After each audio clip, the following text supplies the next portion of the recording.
Edil vatandaşlar, hormatly mehmanlar, şan şöhrady, ady wadaty dünýäde bolan behişli bedewlerimiz, halkymyzyň uçor ganaty, bilen buýsonjudur.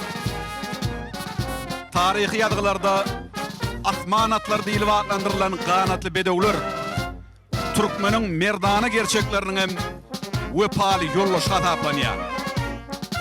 Kahraman arkadağımızın hem de arkadağılı kahraman serdarımızın tağalları bilen behişli bedewlerimizin tohum arasalygyn saklamak, baş taýanyny artdyrmak hem de dünýäde şöhratlandyrmak babatda durmuşa geçirilýän şeýle işler türkmen gerçeklerini hatda buýsondurýar.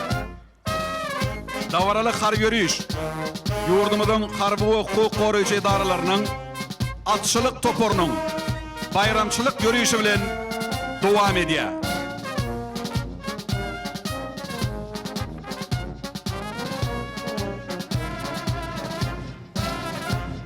Oğulların qadim harby watyna betlenen watan gerçekleri, mukaddes garaşdyrmyň şanly 34 ýyllyk toýuna tarç bedewlerini segredik geldiler.